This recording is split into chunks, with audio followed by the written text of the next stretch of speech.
พี่น้องเนาะบ่เวียงสิขอเว้าประเด็นเรื่องทางลามาเนาะลงในช่องของไอ้นางและช่องของบ่เวียงเนาะพี่น้องทัวร์ลงทางไอ้นางเนาะพี่น้องในเรื่องขายเฮือนพี่น้องเนาะขายเฮือนว่าขายแพงเกินนู่นนั่นนี่แล้วก็หาจังหวะหรือว่าหาโอกาสในช่วงยูทูบเบอร์เขาไปถ่ายได้อยากขายบ่นู่นนั่นนี่แล้วก็เฮือนหลังนี้นะเพิ่นประกาศขายรถแล้ว แต่ว่านางน่ะยังบ่ได้แจ้งของหนุ่มโอ้ยบ่ได้แจ้งบอกว่าโอ้ยเนาะพอเฮาเข้ามาถ่าย FC ห้ามฮู้มันเกิดประเด็นดราม่าขึ้นมาเนาะพี่เนาะบ่เวียงสิมาตอบคำถามแล้วก็สิมาอธิบายเรื่องบางเรื่องเนาะแล้วก็ให้ FC เก็บไว้ไตร่ตรองหรือว่าพิจารณาเบิ่งเนาะสิ่งที่สมควรชื่อหรือบ่สมควรชื่อนี่มันขึ้นอยู่กับผู้รักผู้ใหญ่พี่น้องเนาะถ้าผู้รักผู้ใหญ่เพิ่นติดต่อมานู่นนั่นนี่เฮาก็ต้องไปไกลเกลี่ยกับทางไอ้นางอีกเทื่อนึงพี่น้องเอ้ย เดี๋ยวจังได้ไปฟังความคิดความเห็นแลกเปลี่ยนกันพี่น้องเนาะ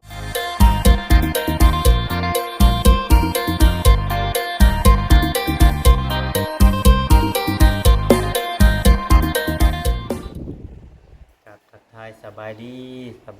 ม่พี่น้อง FC กันเบิดสุขุสุขคนพี่น้องเนาะทางฝั่งลาวและก็ทางฝั่งไทยหรือว่าแม่ๆ FC ที่เข้ามาเบิ่งมาชมเนาะพี่น้องเนาะเข้ามาติดตามคอยกดไลค์กดแชร์เบิ่งคลิปเบิ่งโฆษณาให้บ่เวียงพี่น้องเนาะ ทุกคลิปแหละพี่น้องเนาะแต่ต้นจนจบแต่ต้นเสมอมาพี่น้องเนาะคลิปนี้บ่เวียสิมา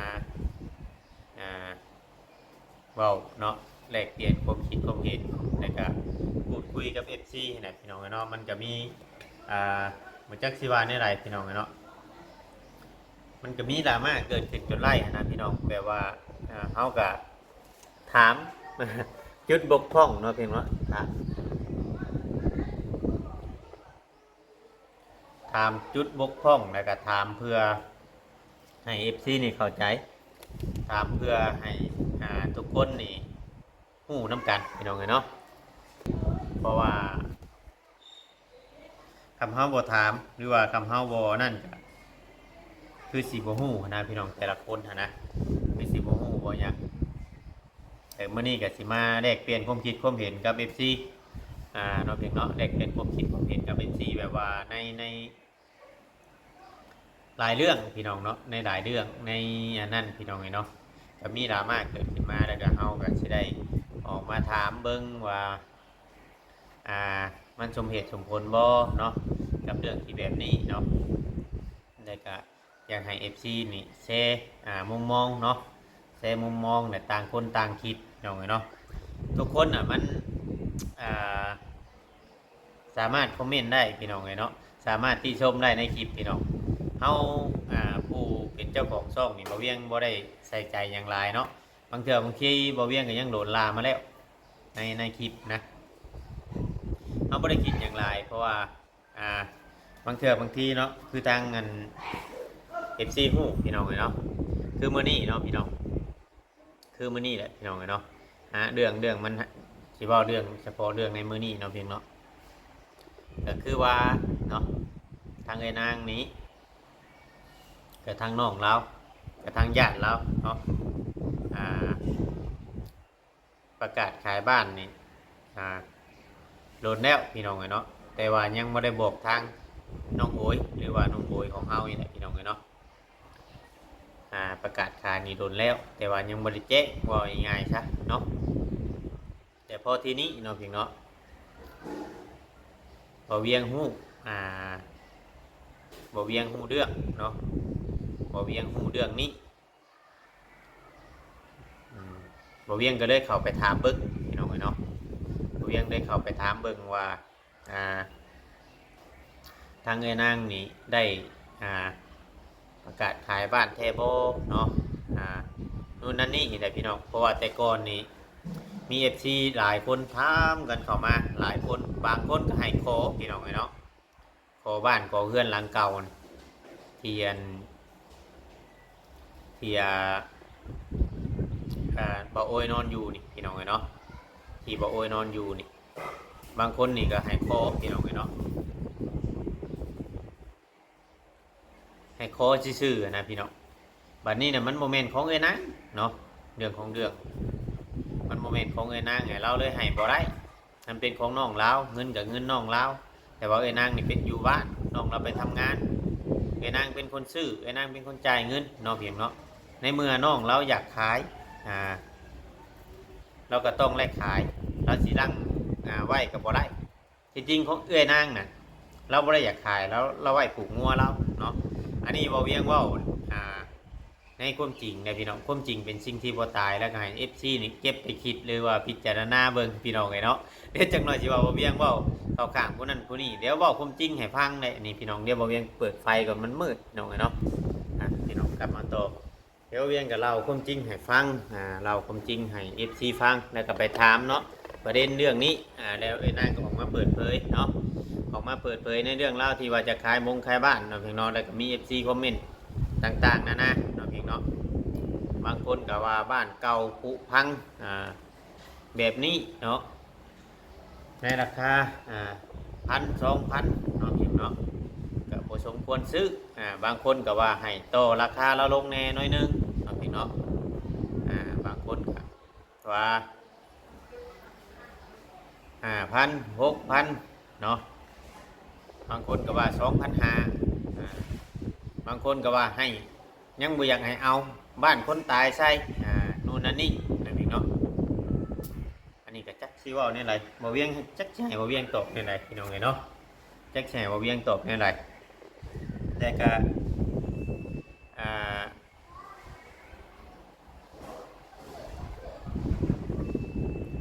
ให้ FC คิดเนาะให้ FC คิดเบิ่งถ้าเป็นคนอื่นซื้อพี่น้องเอ้ยเนาะถ้าเป็นคนอื่นซื้อโดยที่ว่าเจ้าของเขาเนี่ยอยู่ในบ้านหันโดยที่ว่าเจ้าของเขาเนี่ยอยู่ในบ้านหันแล้วก็เขาซื้อปุ๊บแต่เขามาอยู่ปั๊บเนาะเขามาอยู่ปั๊บเบาโอยออกมาแต่คุกเนาะเบาความจริงได้นี่บ่เวียงเบาความจริงได้พี่น้อง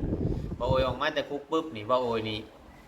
โบสามารถอยู่เพื่อนหนังนั้นได้เลยเนาะเพียงเนาะอันนี้ในมุมมองของในความจริงเนาะแต่ก็ FC ที่ว่าทางเอื้อยนางหน้าเงินหรือว่าทางเอื้อยนางหน้าเลือดหรือว่าทางญาติพี่น้องเพิ่นเนาะตามที่คอมเมนต์เขาอ่านเนาะตามที่คอมเมนต์เขาอ่านได้พี่น้องบางคนก็ว่าหน้าเงินนู่นนั่นนี่เนาะพี่น้องเอื้อยนางนี่เรามีความดีได้พี่น้องมีความดียอดหยังตั้งแต่นั่งเตะป้าผัวแล้วบอกง่ายๆเนาะน้ำในเขาน้องเต้ใส่อยู่หันพี่น้องเนาะอันนี้ในความดีของเราเนาะน้องเต้ป้ากับบ่าวไร่นี่มาอยู่บ้านนั่นมาอยู่บ้านดงบางแงวนี่มาใส่น้ำใส่ยังนู่นนั่นนี่อยู่ทางเกินไอ้นางได้กะพอน้องเต้ค้าฮักเนาะพอน้องเต้ค้าฮักกับมานอนพักอยู่เพื่อนเอ้ยนางเนาะเพียงเนาะมานอนพักอยู่เพื่อนไอ้นางนู่นนั่นนี่พี่น้องเนาะกะจักสิว่าได้ไรพี่น้องเนาะบางคนกับคอมเมนต์ไปแนวลบเนาะกับโบอยากให้เฮ็ดแบบนั้นอันนี้ FC สิเข้ามาลาบ่เวียงนี่ต้องคิดพิจารณาเบิ่งเด้อพี่น้องเด้ออันนี้เฮาเว้าไปตามในมุมมองของ FC แต่ละคนเฮาสิห้ามกันบ่ได้บ่เวียงปล่อยไปตามคลิปตามธรรมชาติบ่เวียงบ่ได้สนใจอย่างไรแต่ก็ในความดีของเราที่บ่เวียงเว้ามานี่เนาะที่ว่าเราให้อยู่มานี่ก็ใกล้สิฮอดปีแล้วพี่น้องหลังจากขายบ้านเนาะถ้าว่าเพิ่นยังบ่ได้ขายก็เราก็ให้อยู่ต่อไปหั่นแหละพี่น้องอันนี้แค่ว่าประกาศขายถ้าว่าเพิ่นยังบ่ได้ขายก็อยู่ต่อๆกันไปพี่น้องเนาะบ่ได้มีปัญหาหยังอยู่หันเนาะก็อยู่หันพี่น้องเนาะคือหนุ่มโอยนี่เราเป็นชายโสดเนาะคือหนุ่มโอยนี่เราเป็นชายโสดตอนนี้ผู้รักผู้ใหญ่เนาะ FC หลายๆคนเนี่ยคอมเมนต์ให้ความสนใจหลายระหว่างน้องโอยแล้วก็อยากให้แม่ๆ FC นี่ผู้รักผู้ใหญ่นี่ชดช่วยเนาะนู่นนั่นนี่ก็คือว่าเวียงว่าไงตอนนี้นะผู้รักผู้ใหญ่นะเพิ่นขอเบิ่งแล้วก็ขอพิจารณาเนาะขอเบิ่งแล้วก็ขอพิจารณาในตัวของเบาโอยนี่สักระยะหนึ่งเนาะเพียงเนาะ สักในยะหนึ่งเพราะว่าถ้าว่าคือที่ผ่านมาเนาะพี่เนาะว่านักเตะเราก็เป็นคนเว้านู่นนั่นนี่ที่ว่าให้กัน FC กับฮู้ FC กับฮู้อันนี้บ่แม่นว่าเวียงเว้าเอาเนาะพี่เนาะเรื่องเก่าแต่ว่ามันเป็นคำตักเตือนของผู้หลักผู้ใหญ่เนาะเป็นคำบอกของเพิ่นเพราะว่าเพิ่นเคยผิดหวังมาแล้วเพิ่นเคยนู่นนั่นนี่มาแล้วเนาะพี่เนาะเพิ่นเคยผิดหวังจากครอบครัวของน้องเต๋พี่น้องเลยเนาะว่าง่ายๆซะแบบรวมแบบนี้ซะพี่น้องคำเฮาสิเจาะจงหลายจังน้อย FC สิตีกลับเพิ่นเคยผิดหวังมาแล้วแหละเพิ่นบ่อยากเฮ็ดหยังให้ใจร้อนนะบึบบับบึ้มเข้าไปแต่ก็หลังจากเงินที่ในถุงเพิ่นนี่เพิ่นจกไปซอยแล้วเพิ่นก็โลนล่า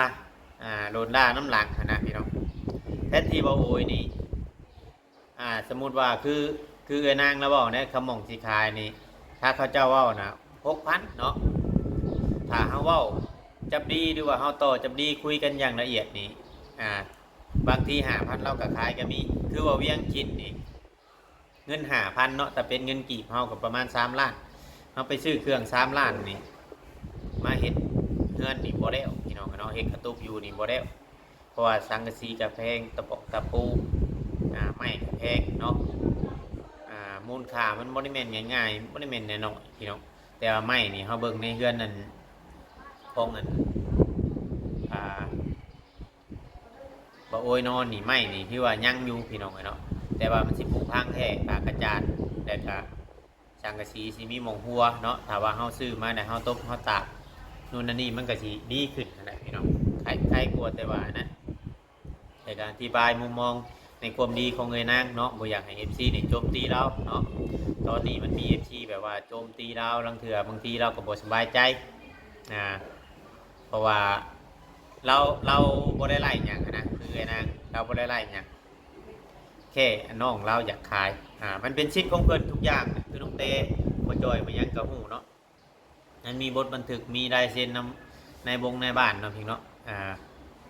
มันบ่แม่นความผิดของเรานะส่วนเรื่องลงคงราคานี่มันยังโมแน่นอนเพราะว่าเขาถามโดยที่ว่ายังโมมีผู้อยากซื้อเขาถามโดยที่ว่ายังโมมีผู้อยากซื้อถ้าว่ามีผู้จิซื้อแท้หรือว่าผู้ใหญ่เพิ่นผากเงินมาแท้นี่เพิ่นผากมาซะ5,000บ่เนาะให้เขาไปต่อราคาลงเด้อ5,000นี่เพิ่นสิขายบ่ถ้าเราว่าบ่ขายจังชั้นจังซี่แหละจังไปว่าให้เราน้ำหนักก็มันบ่ได้เป็นหยังเนาะเพียงเนาะอันนี้ก็บ่เวียงว่าแนวคิดของบ่เวียงได้พี่น้องและก็ในส่วนที่บ่โอยเราก็คือเราเว้าเนาะอันนี้บ่เวียงก็นับถือใจเราอยู่ในส่วนที่เราเว้าเราบ่เคยโทษคนอื่นนะก็บ่เคยโทษโตไผบ่เคยโทษน้องโทษนุ่งที่ผ่านมาเคยโทษพ่อเพราะว่ามันเกิดจากโตเราเองแต่ว่าคู่มือนี้เนาะปัจจุบันนี้เรายับออกแล้วเรายับออกจากจุดนั้นแล้วเพื่อจะปรับปรุงตัวเองแต่ขอโอกาสจาก FC เนาะบางเรื่องนี่เฮาบ่ได้ถ่ายลงในพี่น้องบางเรื่องเฮาบ่ได้ถ่ายลงแบบให้ FC เบิ่งนะเพราะว่าเฮายังเซฟเราไว้อยู่เนาะเฮายังเซฟเราไว้อยู่ก็เพื่อจะปรับเปลี่ยนตัวเรานะพี่น้องเนาะสิ่งที่ว่าเวียงถามสิ่งที่ว่าเวียงโลนลาในมื้อนั้นมันกับเพื่อใครข้อสงสัยได้ก็เปิดให้ผู้รักผู้ใหญ่แล้วก็เปิดจุดผมร้อยของน้องโอยให้ FC ฮู้หรือว่าผู้ใหญ่รับฮู้กันนำกันตอนนี้เรากำลังปรับเปลี่ยนตัวเองและFC ก็ต้องค่อยๆปรับเนาะโมเมนต์สิว่าเห็นเขาเจ้าปึ๊บมือหนึ่งคือว่าเห็นเขาเจ้าโดยที่ว่าเสี่ยววินาทีนะพี่น้องเนาะก็สิเอามาว่านู่นนั่นนี่บ่ได้พี่น้องเขาต้องเบิ่งเนาะพี่น้องผู้รักผู้ใหญ่ตอนนี้นะโมเมนต์ว่าแต่ตั้งไลฟ์พี่น้องเนาะตอนนี้ก็เพิ่นก็ยังเบิ่งอยู่เนาะเรื่องซอยเพิ่นก็สิซอยอยู่เฮานี่ ผู้เฮาเห็นตัวจริงนี่เฮาก็สงสารคือกันแต่ว่าบางเทื่อบางทีเฮาก็ต้องเบิ่งเฮาก็ให้คำแนะนำผู้รักผู้ใหญ่เพิ่นนำนะบ่แม่นว่าจะอ่าทันได้ทันว่าเนาะกะคุมื้อนี้ก็คือว่ามีอยู่พี่น้องเอ้ยผู้รักผู้ใหญ่เพิ่นก็เริ่มซอยเริ่มทยอยซอยเนาะพี่เนาะคือน้องโอยแล้วเว้าหั่นแหละพระอาจารย์เนาะอยากเอาเราไปอยู่นํเนาะไปเป็นนักบอกเรียกวัดไปกวดวัดกวดว่าอยู่กินน้ำเพิ่นเนาะแต่เราก็ยังบ่เชื่อมั่นในใจเราเองนะพี่น้องยังบ่เชื่อมั่นในใจเราเองเดี๋ยวมันสิเสียผู้เอาไปเราก็ยังขึ้นไล่พี่น้องเนาะเราก็ยังขึ้นไล่มื้อนี้ทางเงินนางเพิ่นก็ได้มาแจ้งให้ FC ฮู้ในคลิปเนาะพี่น้องเนาะแจ้งให้ FC ฮู้ว่าจะขายบ้านแล้วถ้าว่าบ่ได้ขายก็ให้ทางนุ่มโอ้ยนี่นอนอยู่หั่นโตเราบ่ได้มีเจตนานู่นนั่นนี่เราก็บ่ได้คิดหยังเลยไปว่าขอให้แต่อันทุกคนนี่เข้าใจเพราะว่าเราก็บ่อยากสบายใจในคอมเมนต์เนาะในคอมเมนต์ก็ในช่องบ่เวียงนี่คอมเมนต์หลายบางคอมเมนต์บ่เวียงก็บ่ได้ตอบเนาะบ่เวียงบ่ได้ค่อยเข้าไปในช่วงที่นะหลังจากที่บ่เวียงมาเฮือนบ่เวียงลงคลิปมายังแล้วเบิดบ่เวียงจังเข้าไปเบิ่งในคอมเมนต์เนาะก็เลยออกมาเฮ็ดคลิปเนาะออกมาเฮ็ดคลิปแก้พี่น้องเนาะก็คุมื้อนี้ปัจจุบันนี้เนาะเห็นเนาะอีหยังมันก็แพงพี่น้องเนาะทุกสิ่งทุกอย่างมันแพงเครื่องต่อเครื่องพี่น้องเนาะอีหยังก็ล่ะจักสิว่าแนวใดบอกไป FC ก็บ่เชื่อถ้า FC มาดินมาเที่ยวหรือว่ามาเห็นก็อาจสิฮู้อาจสิเข้าใจเนาะว่าแต่ละมื้อนี่เฮาใช้เงินล้านพี่น้องเนาะอยู่ลาวนี่เฮาใช้เงินล้านในแต่ละมื้อเงินล้านเงินแสนมันบ่คือได้เฮาอยู่บนประเทศไทยบ่เนาะใช้เงิน1,000 2,000หรือว่า4-500แบบนี้นะพี่น้องแต่ว่าอยู่ลาวเฮานี่มันใช้เงินล้านเงินแสนมูลค่ามันต่างกันพี่น้องเนาะแต่ในความคิดของบ่เวียงน่ะมีแต่ว่าให้ผู้รักผู้ใหญ่เพิ่นเป็นคนตัดสินพี่น้องเนาะถ้าว่าเพิ่นสิช่วยทางนุ่มโอยอันนี้คือทางบ่ลาวเด้นี่เพิ่นลาวก็เว้าอยู่ว่าทางผู้รักผู้ใหญ่เพิ่นพิจารณาอยู่เนาะเฮาทีมงานนี่เฮาเล่าให้กันฟังอยู่แล้วพี่น้องหลังไมค์เนาะเฮาเล่าให้กันฟังอยู่แล้วกับเหตุการณ์ทุกสิ่งทุกอย่างเนาะพี่น้องโดยที่ว่าบ่อยากให้มันผิดเถียงกันนะพี่น้องFC ก็ถ้าว่าบ่เวียงว่าผิดเนาะพี่น้องก็ต้องกราบขอโทษขออภัยเนาะในเรื่องที่เพื่อนของน้องสาวเวนางนี่แหละว่าเราซื้อเราก็ใจเราอยากขายแต่ว่าสิได้ขายบ่ได้ขายเฮาบ่ฮู้ตัวนี้นะเฮาบ่ฮู้นํแต่ว่าถ้าว่าเราราคาเราลดราคาเราลดนี่บางเทื่อบางทีก็ผู้รักผู้ใหญ่หรือว่าแม่ FC อาจจะซื้อแล้ว ซื้อแล้วมันก็ต้องมีคนเฮ็ดหรือว่าคนมากก็ซอยกันเฮ็ดซอยกันมากมันก็มีค่าใช้จ่ายตามกันเข้ามาคือเก่าพี่น้องเนาะต้องพิจารณาเบิ่งเพราะไม้มื้อนี้ขนาดไม้48ยังเส้นหนึ่ง890แล้วพี่น้องเนาะผ้ากระจาดกำแพง1 890ทุกสิ่งทุกอย่างมันแพงเกินนะพี่น้องก็มีแต่ว่าให้แม่ FC นี่ใจเย็นๆเด้อ FC เนาะพิจารณาเบิ่งแล้วไต่ตองเบิ่งคักๆพี่น้องเนาะสิ่งที่คอมเมนต์มาก็เขาอยากให้คิดเห็นทางเอื้อนางเพิ่นเนาะเพียงเนาะที่ว่าเพิ่นให้โอกาสทางลุงโอยมาอยู่เนาะแล้วก็ให้อยู่ต่อถ้าว่าบ่มีคนซื้อแล้วก็บ่อยากให้ทัวร์ไปลงช่องลาวเนาะเพียงเนาะถ้าว่าทัวร์ลงลาวเราก็บ่สบายใจเนาะเพียงเนาะที่จริงเราอยากเฮ็ดคลิปออกมาให้บ่เวียงนั่นแหละแต่ว่าเวียงบ่พอเฮ็ดไปซั่นแล้วก็มีแต่มาอธิบายให้ซีพังเนาะเพียงเนาะไต่ตองเบิ่งคักๆพี่น้องเนาะมาพิจารณาหันความคิดความเห็นนำกันเนาะเพียงเนาะมาแลกเปลี่ยนความคิดความเห็นนำกันถ้าว่ามีแม่ๆ FC ชาติใดเพิ่นช่วยเข้ามาเดี๋ยวเฮาจังสินั่นการที่ว่าอันนี้แหละพี่น้องการที่ว่าเฮาอยู่ดินคนอื่นหรือว่าเฮาอยู่ที่พักที่เช่าของคนอื่นมันบ่มีจุดยืนเป็นของตัวเองเนาะมื้อหลายมื้อนึงถึงเวลาเฮาย้ายออกเฮาต้องย้ายออกถึงเวลาเฮาไปเฮาต้องไปเนาะพี่เนาะข้าวขาดแรงแกงขาดหม้อพริกอยู่เฮือนเหนือเกลืออยู่เฮือนใต้พี่น้องเนาะไผสิว่าดีจักเทื่อพี่น้องเนาะชั้นเพิ่นก็บ่อยากให้มีบ้านมีช่องหรือว่ามีดินมีโดนเป็นของตัวเองแน่เนาะพี่น้องเนาะมันก็ต้องเข้าใจนำกันพี่น้องเอ้ยเพราะว่าทุกสิ่งทุกอย่างมันโมเนโมนอนขนาด รอบครัวชุมเราเองหรือว่าพ่อยังของเราเองเราก็เข้าใจอยู่ในจุดเรื่องนี้เพราะว่าเขาเจ้าผ่านจุดนี้มาหลายที่ว่าโตของหนุ่มโบยเราบ่ได้คิดหยังหลายหรอกแต่ว่านี่มาตอบคำถามให้ FC พี่น้องเนาะแต่ว่าผิดพลาดก็ต้องขอโทษขออภัยนำเด้อพี่น้องสำหรับคลิปนี้บ่เวียงกลาไปก่อนพี่น้องเนาะขอกล่าวคำว่าสบายดีเนาะ